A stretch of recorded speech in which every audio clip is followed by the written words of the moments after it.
สวัสดีทุกท่านตาแผนกำลังสีย่างไปเปิดน้ำพี่น้องเอ้ยเราสีใส่น้ำร่อนทรายกรณีที่ใช้น้ำในการร่อนทรายเนี่ยเป็นเพราะว่าทรายเปียกถ้าทรายเปียกเราต้องเฮ็ดแบบนั้นแต่ถ้าทรายแห้งน่ะเราไม่จำเป็นต้องใส่น้ำมันจะร่อนง่ายกว่าการใส่น้ำเนี่ยเมื่อยขนาดมันนักตักทีละ2-3พัวแล้วก็ร่อนลองเบิ่งตักเอามองเห็นมันแห้งๆมองใดมันเปียกเขาก็อย่าไปตักนี่ตะแผนตักที่ข้างหน้ามันตะแผนนี่นะตักเอาหน้าของมันนะระวังมันนะเฮ้ยไปเลยนะพอแล้วหันมันสินักเอาลองเบิ่งมันเอาหลายซ่าหน่อยเร็วเห็นมั้ยน่ะมันเจ้าเอาสายเปียกหันมันก็เลยอยากเอาเทขึ้นก็ได้ตัวเปียกนะออกทางเห็นแห้งอะไรเลยก็ค่อยแหละ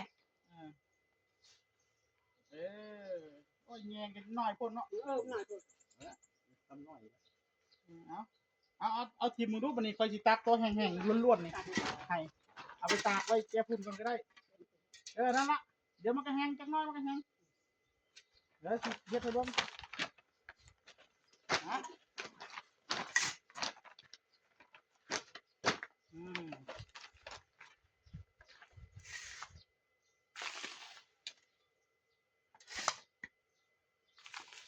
ตักเอาริบๆมันไปเรื่อยๆนะแม่นมันบ่ถึงชั่วโมงมันจะแห้งได้ใกล้เดี๋ยวเขาเกียร์มันลงลองเบิ่งมันนี่น้องเป็นไหนคักนะเป็นไหนนั่นน่ะเป็นไหนคักบ่คักอยู่นะเห็นบ่โอ้ให้ใหญ่ๆดีข่าวน้ำให้ลูกพี่ให้บอกแค่น้ำไปนิดบ่ว่ามันทรายเปียกถ้าทรายเปียกมันต้องเห็นแล้วนั่นถ้าทรายแห้งใส่น้ำแล้วโอ้ยเสียของไปเลยนักไปเลยแต่แบบหินเขาก็มาไว้พี่หินแกเดียวกันนี่แบบนี้พอแล้วไว้ใส่อีกกินก็ได้ต้มปูนเลยมันหนักไปไม่เป็นแต่เห็นแค่ซี่แบบนี้เขาตะเกียบพวกนี้ล่มเดี๋ยวมันจะแห้งของมันไปเองเอาก็มาตักเอาเลยให้ไปเรื่อย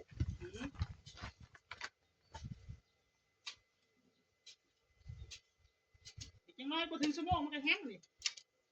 เดี๋ยวมันตักเอาชุ่มมันอีกเดี๋ยวมันเริ่มแห้งเลยจังน้อยมันก็แห้งเลยเดี๋ยวเอาริมนี่ไปเรื่อยๆนะตะแผนอยากใส่น้ำก็ได้รักเลือดเดรักสูตรไฟสูตรมันหรอแต่ว่าข่อยแค่มันใส่มันบ่เปียกนะข่อยบ่ใส่ข่อยน้ำ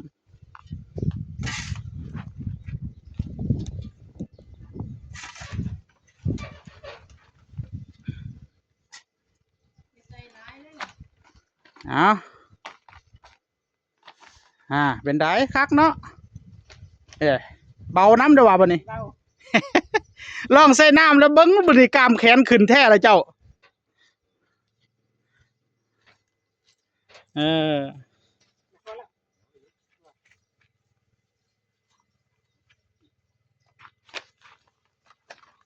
มองมันมีปักหินล้นนี่บัดเราเขาจะเคลียร์ออกกันเด้อน้ำมันขาบมันก็ได้นี่นะปน้องแจ๊กให้ปักหินมันออกมา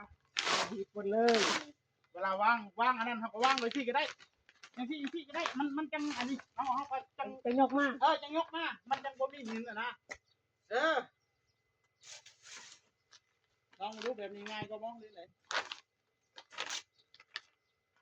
แม่อยู่ขนมว่าตั้งคือทำเฉยดูลองมึงใจดีดอกถ้าเป็นทางเดินนี่เริ่มแห้งแล้วนี่จะน้อยก็เอาได้แล้วนี่พอถึง10 นาทีก็เอาได้แล้วนี่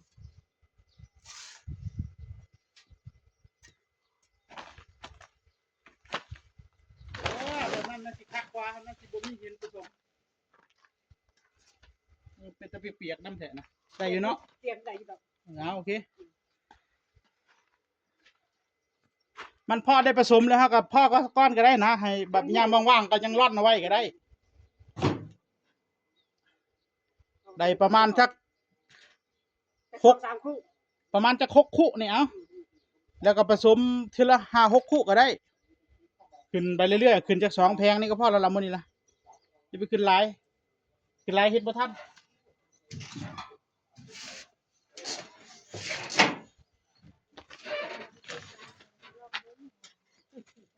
าเราเลยจะเป็นเลย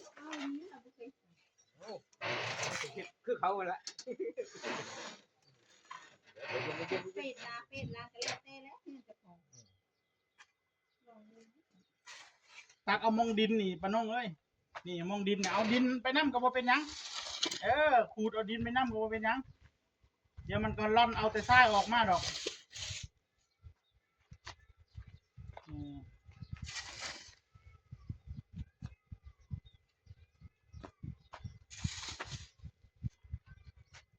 ตักว่าปัน อีก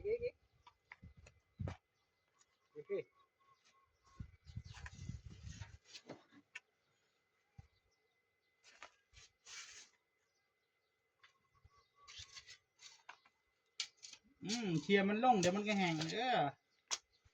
บ่ถึง10 นาทีหรอกมันก็แห้งเห็นบ่ล่ะค่อยเคลียร์แล้วแห้งแล้วนะมันแห้งแล้วก็ร่อนได้แล้วบัดนี้บ่ถึง10 นาทีแห้งแล้ว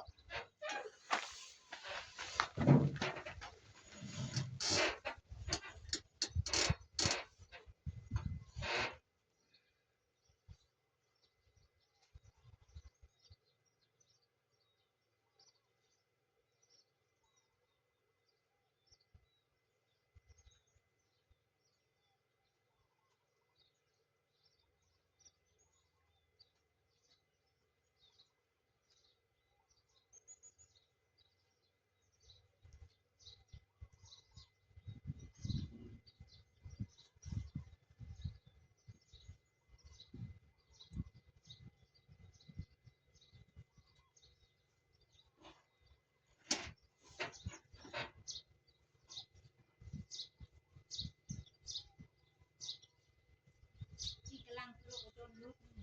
นั่นล่ะ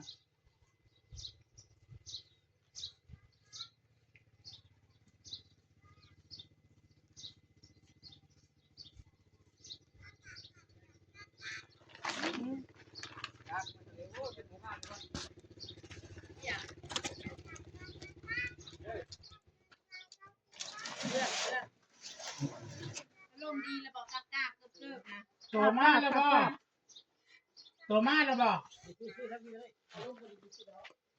ต้องร้อนเส้นน้ำมันบอกพื้นมันจะเม็ดกับว่าอันบ่หัวน่ะร้อนเส้นน้ำมันจังไดไว้ อารมณ์ดีบ่ รักมีตะเด็ดตะบุญได้เฮ้ย จับเด้อไอ้ลังไม่ให้ยังจับได้ ต้องจับจ่ายไปเมื่อหุงข้าวน้ำมื้อกิน โตเวลาไฟฉายโตแล้วไฟฉายเนาะบอกแม่ยังคือมันคือเกียวคือกรรม โอ้ยมันเลย3ล้อลูกหามอยู่หั่นเด็ดจระบีซะจังว่าบ่ แม่ตัดให้มันติดตาม ตัดยังบ่เห็นหูตัดมือมึงหั่นแหล้วบ่ได้เห็นหูให้มีอ้วนมึงตัดให้บ่ได้เห็นหูได้เห็นเขาไปโดนบ่ได้ แม่กับสองคนนี้ว่า มาโดนเลยเต่า ไอ้ เกิดมาโดนเลยเต่า ในสิตันเล็บปะ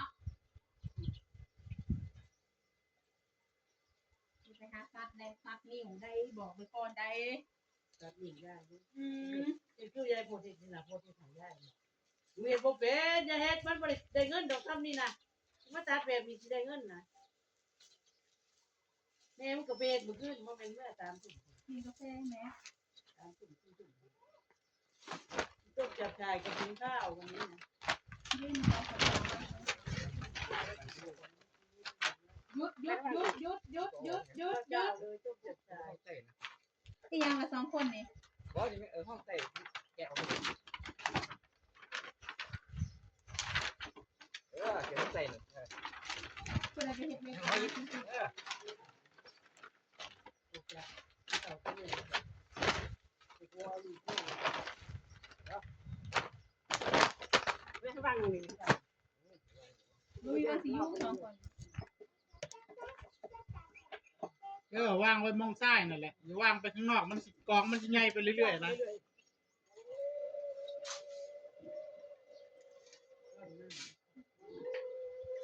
ทรายแห้งมันร่อนง่าย กินไหมโอ้ นั่งให้นั่ง อืม อ้ำนะใดกินบ่รอดบ่หลับ เป็นอ้ำ ปกติอ้ำบ่พ่อแม่ อ้ำกาแฟวะ ไปด้วยตลอดนาง ไอ้จะอ้ำกาแฟวะ